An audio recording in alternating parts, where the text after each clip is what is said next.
Hi everyone, it's Mrs. Johnson again. We are going to move forward with some new notes today, and this would be the third lesson in our unit on exponents. So, you notice at the top we're going to talk about powers, and powers is just another word for exponents. So we are raising a monomial to another power. So you will notice there are parentheses in all of these examples where we are taking the monomial inside the parentheses and raising it to the power on the outside. So if you look here, we have a little example here at the top.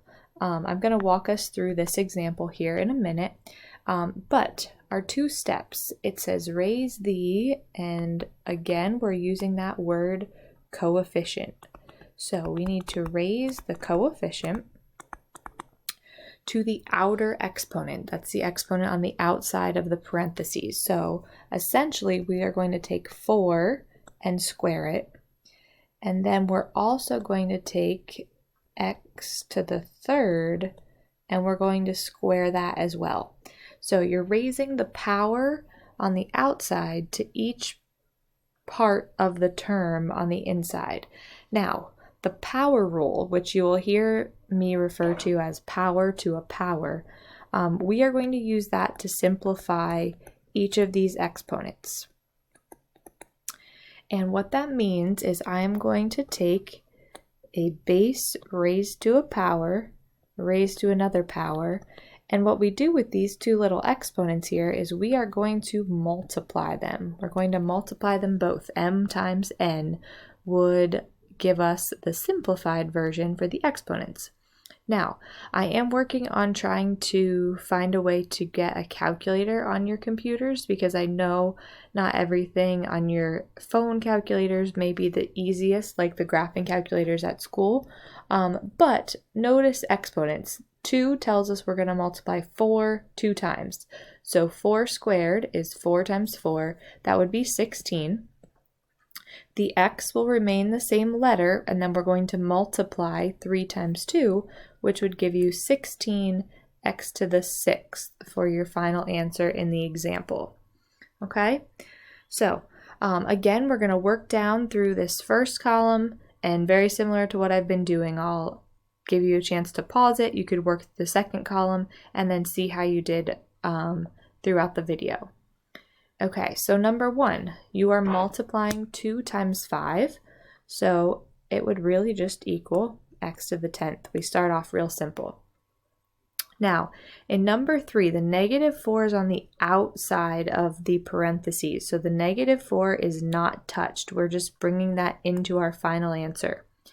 Remember, after this m, there is a 1, so you are going to multiply 1 times 3, which would give you m to the third, and then n to the 12th, multiplying 4 times 3 for that exponent. Now, in number 5, this is something that you need to be very careful with. So the negative 3 is in the parenthesis, and you are keeping it in parentheses when you cube it. So when you type that into your calculator, you should use parentheses along with this x squared to the third power. So if you type in negative 3 in parentheses, which you've heard me emphasize before, raised to the third power, it should equal negative 27. And then our exponents, we are just multiplying 2 times 3. That would give you x to the 6th. So this is what our answer should look like in number 5. Now, the reason I was so particular about that is because something like number 7, if you do not type negative 2 in parentheses when you square it, it will give you a negative answer, when really negative times a negative is a positive number. All right, and then the exponent portion, we're going to raise that to the second power also. So, negative 2 to the second power is 4. And then 4 times 2 would be a to the 8th, and 6 times 2 would equal b to the 12th. So that would be our final answer for number 7. Okay, Moving on there to number 9, this one has 2 steps. You'll notice we have a power to a power, but there's also multiplication in the middle, so this becomes a little bit trickier. So first we'll take 3 times 3 and 3 times 3. That would give us x to the 9th, y to the 9th. Now this combines our rule from yesterday. So our rule from yesterday said that if we have a multiplication of 2 terms, we add the exponents. So now we're going to add 9 and 1 to get 10, and 9 and 2 to get 11. You end up with x to the 10th, y to the 11th power. And I know these get a little bit trickier towards the end. Don't get too freaked out by all the exponents. Try and take it one step at a time. So if we look at number 11, you have -2 to the 2nd power. That would equal a +4. Then remember, multiply your exponents. So 1 times 2 is a to the 2nd. 2 times 2 is b to the 4th. On the other side, you have 3 to the 2nd power. 3 to the 2nd power is 9. And then multiply your exponents. 2 times 2 would equal a to the 4th. And 1 times 2 would equal b to the 2nd.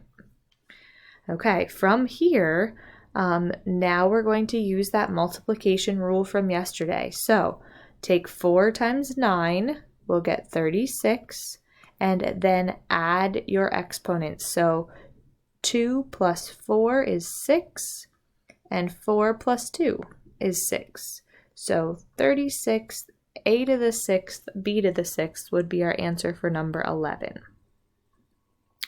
Okay, and again, if you get a little stuck on 13, 14, number 12 here, they're a little bit tougher, and I know that without the explanation, it's not the easiest. So I'm going to go through the answers for those of you that catch on, great, and if not, just really focus on like the first 1 to 10 here and make sure you have an understanding of those. Okay, so 13, 2 to the 3rd power, that is 8. Then multiply those exponents. 2 times 3 is 6. On this side, we're going to start with our multiplication rule. So there's 1 times 3.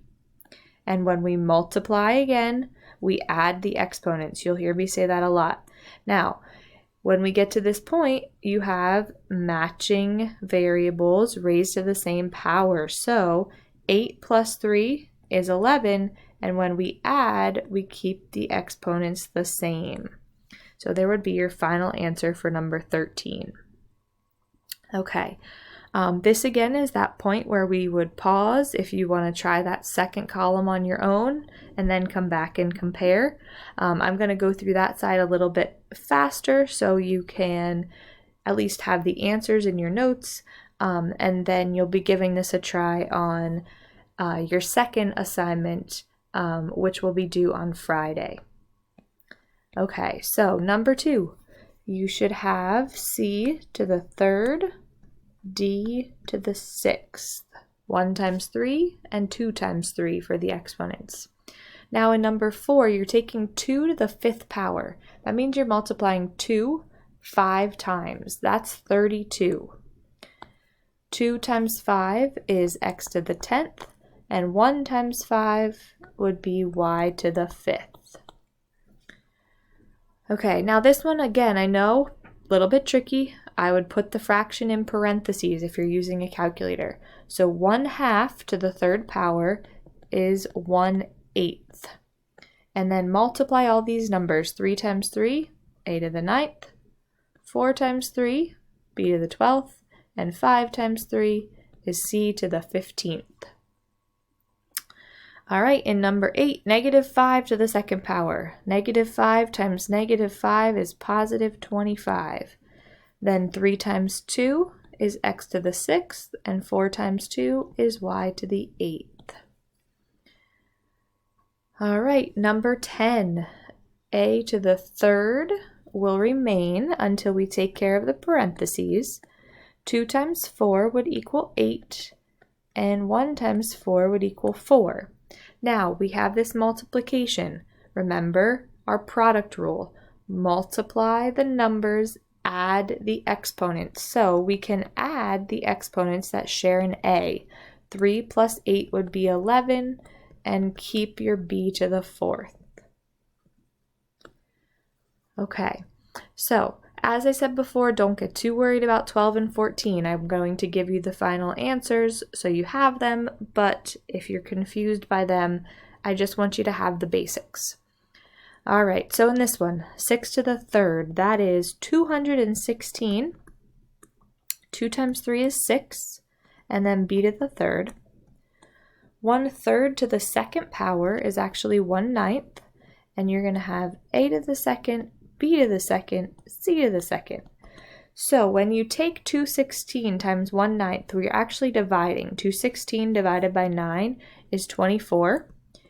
And then, since we are multiplying, product rule says to add exponents, you get a to the 8th, b to the 5th, and c to the 2nd. So that would be your final answer for number 12. That would be a challenge question there for you. And 14 even more so. 3 to the 4th power is 81. X to the 12th, y to the 4th, when we multiply those exponents. Minus, now 7 squared is 49. X to the 10th, y to the 2nd. Okay, now we still have this x squared, y squared, which is being multiplied. So PEMDAS tells us to multiply before we subtract. So I'm going to bring this 81 down. When I multiply, I add the exponents, which gives me 12 and 4. And finally, you'll notice the exponents and variables match, so we can do the subtraction. We'll actually get 32, x to the 12th, y to the 4th. All right, I hope that makes sense. Again, wish I was seeing you all in person, but for now, this is our next best thing, so please reach out if you have any questions. See you next time.